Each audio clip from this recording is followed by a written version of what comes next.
Hey buddies, welcome back, and today we're talking about the Bosnian Crisis, Balkan Wars, and nationalism as a cause of World War I. So if you're interested in that, do like my video and follow for more, all that usual stuff. And let's get right into it.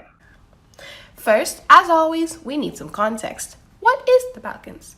Well, the Balkans is a southeastern peninsula comprising of the countries Romania, Serbia, Bulgaria, Albania, Macedonia, Greece, Montenegro, and Bosnia and Herzegovina, where territories in Serbia, Montenegro, Greece, and the whole of Albania and Macedonia were controlled by the Ottoman Empire, that is modern-day Turkey.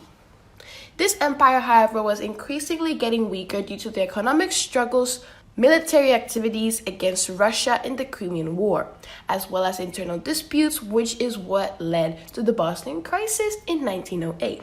But before that, leading to the Ottoman Empire being referred by the great powers as the sick man of Europe. Yikes. The conflicts in the Balkan were a contributing factor to the start of the war, mainly due to the territory the Ottoman Empire contained. This is because, remember in our first video, talking about the alliances, we said Russia, Germany, and Austro-Hungary had interests in the Balkans. And since the Ottoman Empire comprised of most of it, it was at a vulnerable position. Therefore, the Bosnian Crisis started on October 7, 1908, and ended on March 1909. Some context to this is that at the Congress of Berlin in 1878, Austro-Hungary was given the temporary right to occupy Bosnia and Herzegovina. However, since they still technically belonged to the Ottoman Empire, Austro-Hungary could not do anything about this until, in 1908, a revolution orchestrated by the Young Turks forced Sultan Abdülhamid to bring back the democratic system to Turkey, which only lasted 2 years prior. And seeing this, Austro-Hungary took a chance and annexed Bosnia and Herzegovina. What are the various countries' reaction to this? Well, first of all, when it comes to Serbia, Serbia's king claimed that the provinces belonged to Serbia, as most of their population was made up of Serbs, so it was just common sense. They sent a formal letter to Austro-Hungary saying, hey, you basically have my people, so just give me these provinces. You don't need them. You literally don't need them. They will not like you, so just give them to me. And then they appealed from Russia because, they're buddies. Then in Germany's case, Germany supported Austro-Hungary because they're buddies. And since Serbia and Russia were ready for war, those two backed down. So, literally, right there and then, World War I could have started in 1909. But I said, nah, let's not do this right now. We're not ready for this. Then Bulgaria's ruler crowned himself king and declared Bulgaria's independence. Good for them, I guess. When it comes to Germany, Austro-Hungary had full support from Germany. And this can be proved as Germany gives Austro-Hungary a blank check in 1914. Which is basically, buddy, take this, you can ask for whatever you want, any financial things you need, I will get them for you. That's the infamous blank check. Italy finally left the Triple Alliance because of what Austro-Hungary had done. It was like, oh my gosh, Austro-Hungary, I can't believe you did that, but don't mind me literally betraying y'all's back throughout these years. Don't mind me. When it comes to Russia, they were humiliated, and so they increased the size of their army. That doesn't make their army better. It just means that there's more soldiers. So think about that. Then when it comes to the Triple Entente, again, they were made stronger because Italy left the Triple Alliance. And Austro-Hungary was getting in a bit of hot water. Then Serbia was forced to accept the annexation, so they couldn't get their Serbs, but was now determined to rise up against Austro-Hungary. Moving on to the Balkan Wars that spanned from 1912 to 1913. So let's talk about the First Balkan War, which began on October 8th, 1912 and ended May 30th, 1913. It was short but still gruesome. Here, the combined might of the Balkan League, that is Serbia, Bulgaria, Greece, Montenegro, fought and won the battle against Turkey. The result? Turkey agreed to surrender all the land they had in Europe, and these territories were divided amongst the Balkan League. Then the Second Balkan War, which began on June 29, 1913 and ended August 10, 1913. Very short, really basically a month.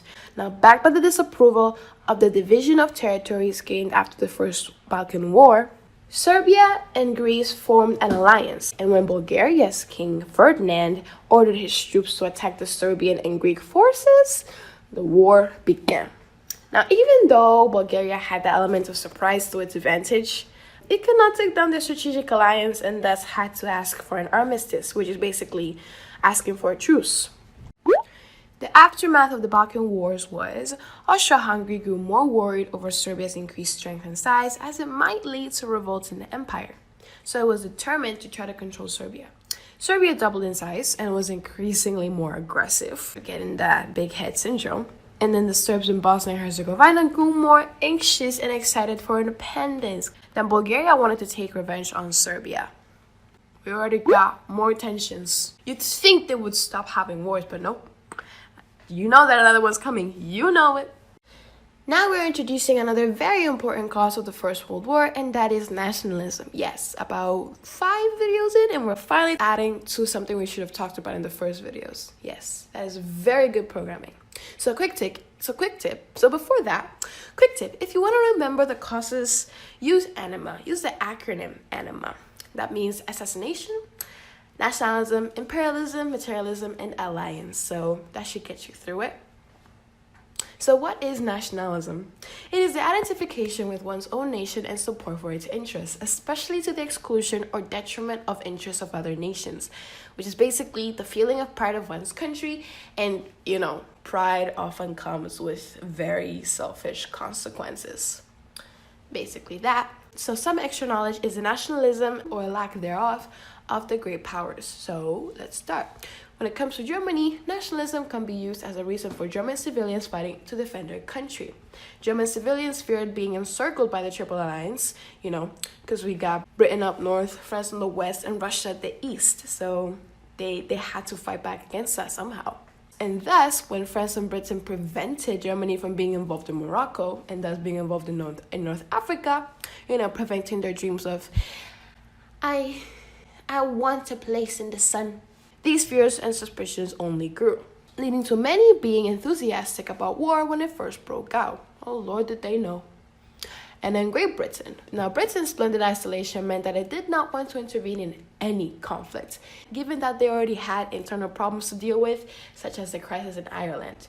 When the Austro-Hungarian Serbian problem began, the government saw a split, as some members wanted to join the war and others did not. In the end, it was Germany's invasion through Belgium that seemed to incite a lot of the British public to volunteer in the war effort. So, in Britain's case, war actually united a pretty split country. If you know about the crisis in Ireland, you know what I'm talking about. When it comes to Russia, there was an easy distinction between those who opposed and were enthusiastic about war, as most of the educated Russian population understood the meaning of Russian mobilization for war.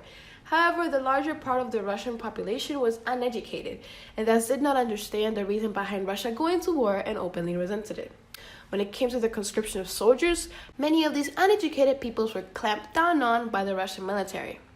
In general, however, Russia pulled out of the war in 1917 due to the large revolutions which denounced the war because the majority of the population worried more about their livelihood than, territory, because Russia basically had most of it. And France is interesting because most of its public were in for demonstrations of pacifism, with a couple of patriotic demonstrations here and there. What changed the public's perception and made them enthusiastic for war was the fact that they were going to do it for the safety of the country. As Germany, when the war first started, was seen as very aggressive and violent to the civilian population of Belgium and Luxembourg. And as a country, you don't really want that to happen to you. So it's understandable. And when it comes to Austro-Hungary, everybody wanted war. Since this is an empire with multiple different nationalities, each nationality was enthusiastic for their actual country's success. The ethnic Germans in Austria-Hungary wanted Germany to win. Serbs wanted to take the chance to revolt against the empire and move to Serbia. Czechs, Hungarians, and Polish civilians wanted to do this as well. Now that nationalism is out of the way, nationalism in the Balkans is coming in.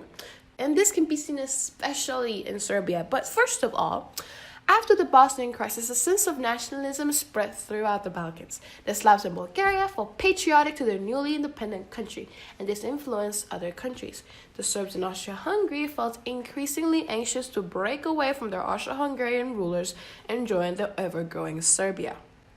Then the Balkan Wars also created a new sense of collective nationalism. The Slavic population had gained a sense of identity after Bulgaria, Serbia, Montenegro, and Greece created the Balkan League. This new sense of nationalism, especially in Bulgaria, is what led King Ferdinand to demand for more, leading to the Second Balkan War.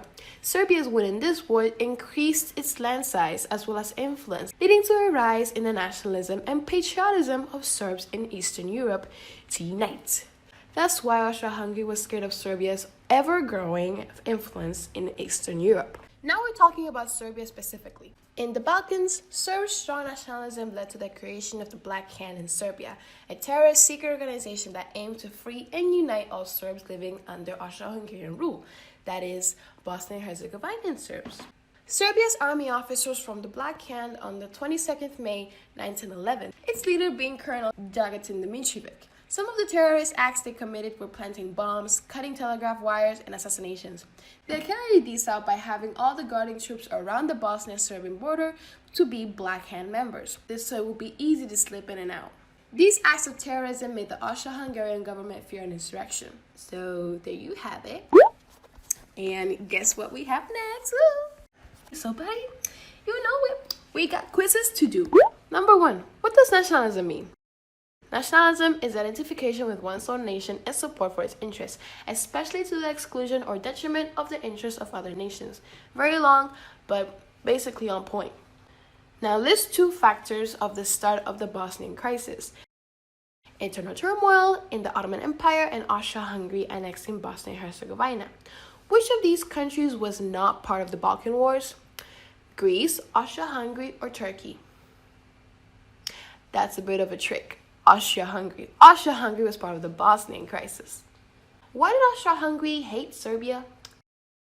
Was it because Serbs in Austro-Hungary wanted to join Serbia? Was it because they were expanding in the territory and influence and Austro-Hungary was getting a bit worried?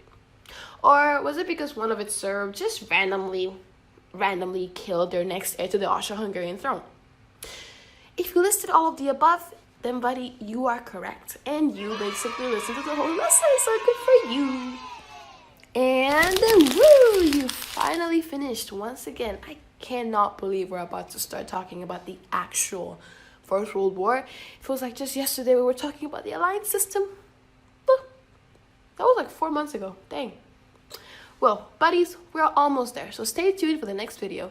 I will be talking about history once again, so yay. But don't forget to watch my previous video, which was a Sims video. Something new, something cool and fresh. So stay tuned for that. And so here's me. Here's a nugget. Here's another. And bye. Cool.